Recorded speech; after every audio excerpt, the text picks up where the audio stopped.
Hello, welcome to my journey into the media world. First of all, I want to thank you for hitting 1,000 subscribers. Blown away with the support over the past couple of months. I'd like to say that I've got another interview lined up, this time a boxing one. I'd like to say that I'm joined by one of Stoke's finest in Nathan Heaney. We're going to be previewing his upcoming fight with Ryan Oliver. First of all, Nathan, how are you, mate?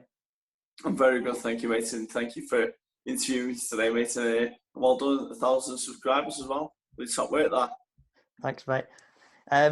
So first of all, February 27th, finally got a date fighting Ryan Oliver. Just firstly, what does it mean to be making your debut for Frank Warren and Queensbury Promotions? To be fair, that was one of my little dreams growing up as a young amateur fighter, the age of 17 onwards. That's all I wanted. I wanted to win the national title, which unfortunately never happened.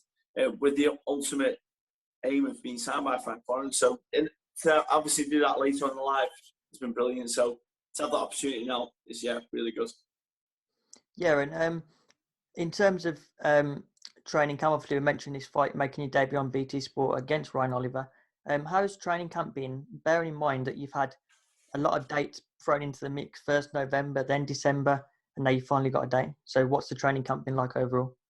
Yeah, it's been weird, like, because I think it's 11 months since my last fight. So I haven't stopped training since then, but as you mentioned before, there's been a number of dates that have been given before, and you're always training and always doing what you need to do and stuff, but then you can only work so hard, because if there's no end date in sight, you just burn out. So it's been hard to sort of manage what we're doing with the intensity and stuff. But once we got this date, well, originally we were going to be on the second BT Sports show of the year, which would be the end of March. But in the back of my mind, I thought they might have me on the first show. Who knows? And unfortunately, they have had me on the first show. So we picked up loads 8 weeks ago, something like that. So it's been really good. It's been hard setting up sparring and stuff, because it's not like before where you're just going to walk into a gym. If you test positive, you fight off. So I've had to be very careful in terms of where I'm going, and if I'm going to certain gyms, are they being careful? And there's a load of different things coming into play. But I'm in a good position now, so it's been sound. Yeah, am I right in thinking that yesterday you had your last sparring session? Came down to I did, yes. Yeah, I went to Wolverhampton yesterday. I sparred with my teammate Luke Catchy and Danny Ball, and some good rounds over. So yeah, we got nice 10 rounds out, and it was good. Yeah, and then obviously let's move on to Ryan Oliver, your opponent. Firstly, why Ryan Oliver? Because I know there've been a few names put in the mix, Mick Hall being one of them. So why Ryan Oliver? Yeah, so originally Mick Hall was the man that was meant to be fighting. Obviously a very good fighter, middleweight. Was going to be a good test, but then he pulled out, I think, to injury or something along the lines. But then the fight was offered to one of his teammates, Ryan Oliver, and he accepted it straight away. So obviously he believes in himself, and they believe that he's going to do. He's there to win. He's there to do a job on me. So he's a very technical fighter, boxes well, works well behind a nice jab. I think it'll make for a good fight. I think our styles will work well together. And you mentioned there make well for a good fight.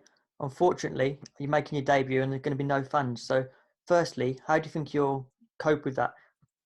Yeah, it's I've mentioned to other people, it's not going to be as enjoyable, because there's nothing better than hearing the crowd chant your name and the noise that they make. It's incredible, especially my Stoke. They're just absolutely mental. They're creating some of the best atmospheres in the UK, but I've got a job to do. So regardless of whether there's 1,000 people there or there's no one there, it's a loving up. I've got a job to do, so I'm still going to fight exactly how I would fight normally. It just won't be the same in terms of you won't hear the crowd. And one of your famous moments so far in your career is obviously the famous ring walk by Delilah. How do you vision you walking out with no fans? I suppose you've got to be a little bit creative. It's going to be weird. I mean, walking out to Delilah with no one there. The reason why it's so good is because there's that many people singing along with me.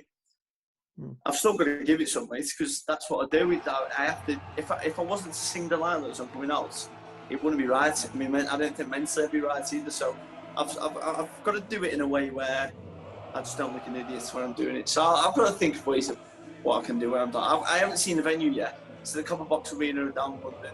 But I don't know how they've got it set out and this and that. So I'll cross that bridge when it comes to it. But yeah, I've still got to be entertaining with it, just not like an idiot at the same time. Yeah, and if you win this fight, hopefully it sees you go into the top 10. So what would that mean for you and Frank? Yeah, it'd be brilliant, mate. Emotions?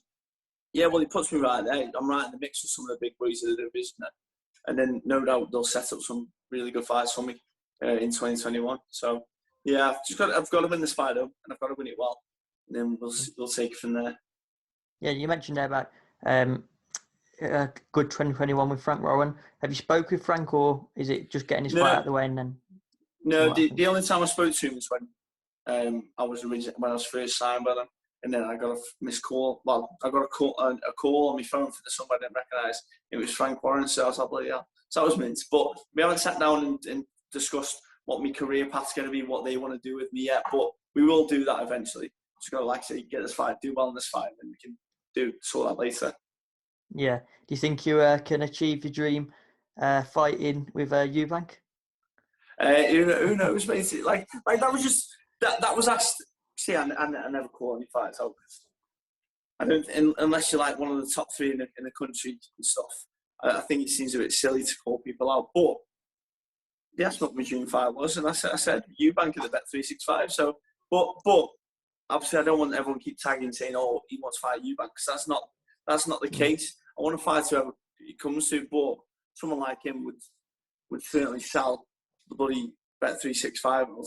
So that's another reason as well. He brings a lot of people in. So it's one of them. I'm up for fighting all the main lads in the division, provided I get some reward from it, like a title or something.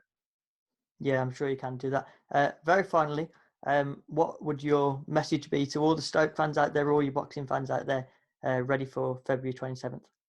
Yeah, just like as always, thank you so much for the support. I know they're going to be watching it, so it's going to be weird. They're going to be watching me with probably a curry in their hand and a beer instead of beers and flags at the King's Hall or wherever we've been in Birmingham and stuff.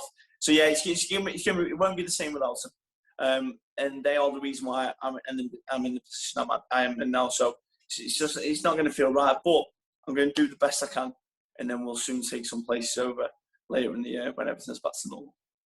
Yeah, just imagine those scenes. Be worth waiting for. Definitely. Thank you so much, Nathan. We'll be watching. We'll be rooting for you. And good luck on February 27th. More than welcome, Jude. Thank you very much, mate. You're a star. Thank you for watching the video, guys. Make sure to go and give Nathan a follow and watch him on February 27th.